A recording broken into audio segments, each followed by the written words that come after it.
Here we start our Chapter 10 study of cell reproduction.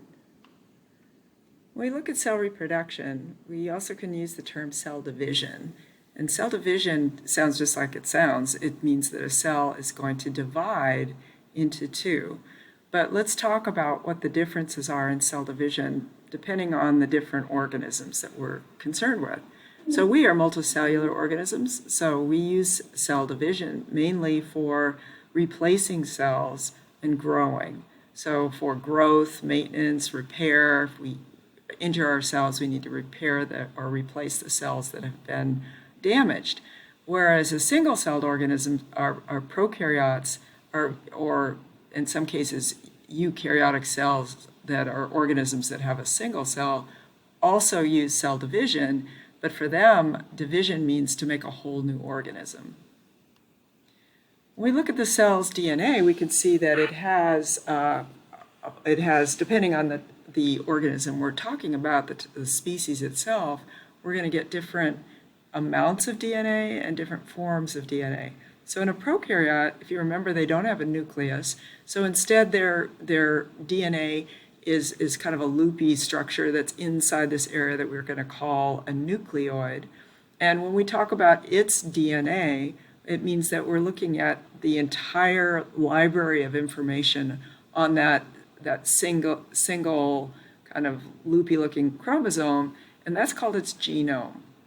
So the DNA, when you all together, all of the information on that DNA for a particular organism is called its genome. In a prokaryotic cell, it's usually this big long strand of DNA, but there are also some smaller little loops that can exist, little small circular pieces of DNA, and those are called plasmids. They're kind of important because bacteria in particular, we know that they are able to transfer information, share some of their DNA with other bacterial cells, giving much more variety to the host cell. The eukaryotic genome also is made up of DNA, and it's found in this form we call chromosomes. So we know that eukaryotic DNA, it forms a structure called a double helix. We're going to look at that in a minute. But here you can see some onion cells on the right. So these are plant cells. You can kind of tell by their shape. And some of them are in various stages of cell division. So the cells are growing and replacing, etc. And that's what these nuclei look like. So this area that we typically see as just kind of a small condensed nucleus, now we can see that there are things going on, and we're going to talk about it. Each of these chromosomes that you see here in a eukaryote come in with a partner. So they are paired structures where one of them would come from the father, the parental cell, and one would come from the maternal or mother's cell. But that's true for every single pair of these strands. Now, not all organisms have the same chromosome number. By and large, most organisms or most species have a chromosome number that's even, and that kind of makes sense when you think everything is coming in a pair, one from the mother and one from the father. Now we need to distinguish, though, when we're talking about cell division and cell reproduction, these two types of cells. So somatic cells, soma, you kind of recognize this sort of meaning body, and somatic cells are cells of the body, of our body. So somatic cell could be your skin cell, your liver cell, any of the cells that make up the things that we typically see that make up us. Those cells have the two matched sets that we just kind of looked at of chromosomes, and we call that condition diploid. So this expression 2N, N means a full set of the chromosomes, and now we have two of them because each one of them has a partner. However, specialized cells called gametes, for us that would be the eggs and the sperm cells, they only have 1/2 of that chromosome number, but they have one full set. They just don't have the duplicate set. And so this number here, 1n, represents that condition we call haploid. When we take all of the chromosomes for a particular organism and we arrange them with their partner in a particular way, that is called a karyotype. We're going to see that in a minute. Chromosomes, they come together. Remember we said they come in pairs.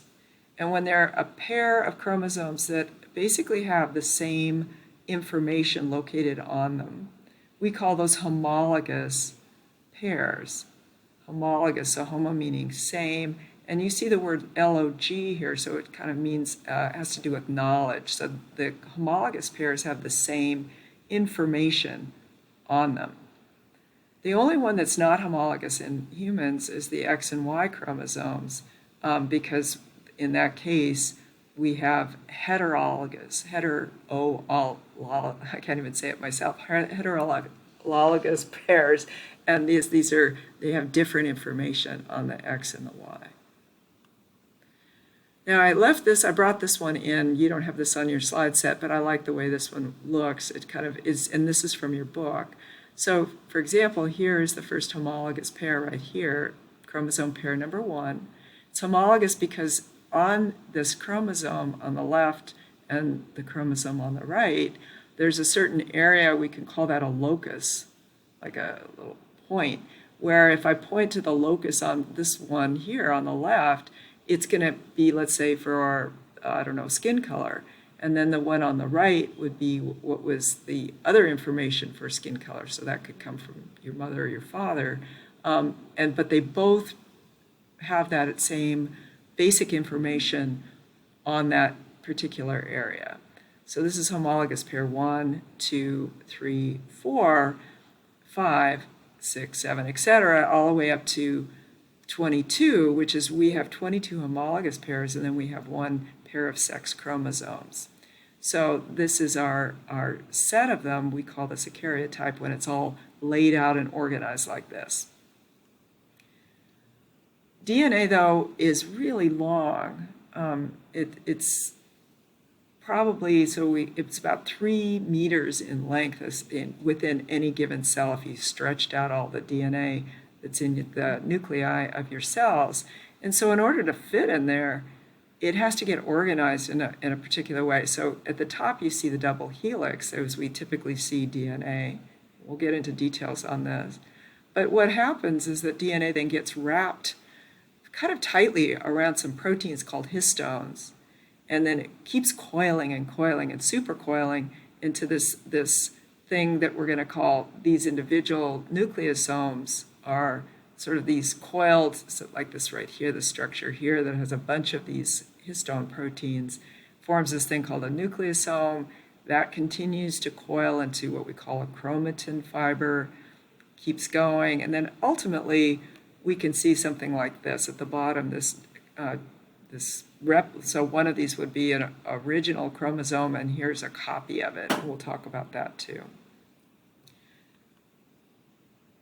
So the histones I mentioned, these are proteins, and you'll see that you have a video embedded in OpenStax. It's really great to show sort of the wrapping process of the DNA wrapping around this little group of 8 histone proteins that form this thing that's sometimes called a bead, but it's technically called a nucleosome. And then that continues to condense and forms chromatin, and then can ultimately keep going and will form what we call chromosomes. But we don't always see the chromosomes until the cell is actually getting ready to divide. So look at this. This is the video that shows the chromosome packaging. And we're about to get into this. So we're going to look at the life of a cell. And the life of a cell, not necessarily a day or a year. Cells have different lifespans. But we're going to see what happens as a cell is born and as it grows, and then what determines whether or not it's going to go into the reproductive or the cell division that it might need to do to either replace itself or to continue to add cells to a developing organism. So we're going to look at cell cycle together coming up, and that's it for for this round.